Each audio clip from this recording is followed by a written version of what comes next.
कैसे बने कुबेर शिव के महानतम भक्त। सदगुरु कुबेर यक्षों के राजा थे।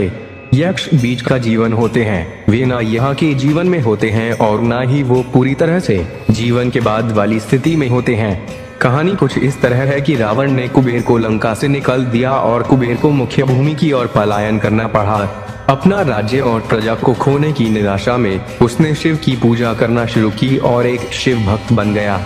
शिव जी ने दया भाव दिखाते हुए उसे एक अन्य राज्य और संसार का सारा धन दे दिया। इस तरह कुबेर संसार का सबसे अमीर व्यक्ति बन गया। धन मतलब कुबेर, यह कुछ इस प्रकार देखा जाने लगा। कुबेर शिव जी का महान भक्त बन गया, परंतु जब भक्त को यह लगने लगे कि वो सबसे महान भक्त है तो समझ जाएं कि सब खोने वाला है। कुबेर को लगने लगा था कि वो शिव को इतना कुछ अर्पित करता है तो वो एक महानतम भक्त है, और बेशक शिव जी ने चढ़ावे में से विभूति के अलावा कभी कुछ नहीं छुआ।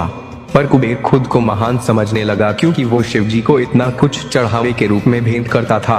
एक दिन कुबेर शिव के पास गए और कहा, मैं आपके लिए क्या कर सकता हूँ? मैं आपके लिए कुछ करना चाहता हूँ। शिव जी ने कहा, तुम मेरे लिए क्या कर सकते हो? कुछ भी नहीं, क्योंकि मुझे किसी चीज की आवश्यकता ही नहीं है। मैं ठीक हूँ, परंतु मेरा बेटा, उन्होंने गणपति की ओर इशारा करते हुए कहा, ये लड़का हमेशा भूखा रहता है, इसे अच्छे से खिला दो, यह तो अत्यंत सरल है। कहकर कुबेर गणपति को अपने साथ भोजन के लिए ले गया। उसने गणपति को खाना खिलाना शुरू किया और वो खाते गए और खाते ही गए। कुबेर ने सैकड़ों रसोइयों की व्यवस्था की और प्रचुर मात्रा में खाना बनाना शुरू किया। उन्होंने यह सारा भोजन गणपति को परोसा और वे खाते रहे।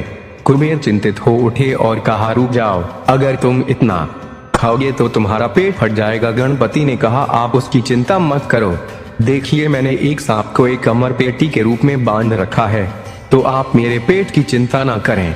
मुझे भूख लगी है, मुझे खाना खिलाएं।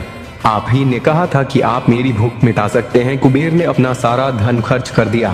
कहते हैं कि कुबेर ने दूसरे लोगों से भी भोजन मंगवा के गणपति को खिलाया। गणपति ने सारा भोजन खाने के बाद भी कहा, मैं अभी भी भूखा हूँ, मेरा भोजन कहाँ है? तब कुबेर को अपने विचार के छोटेपन का एहसास हुआ और उसने शिव के सामने झुकते हुए कहा, मैं समझ गया, मेरा धन आपके सामने एक तिनके के समान भी नहीं है। जो आपने मुझे दिया उसी का कुछ अंश आपको वापस देकर मैंने खुद को एक महान भक्त समझने की गलती की और इस क्षण के बाद उसके जीवन ने एक अलग ही दिशा ले ली।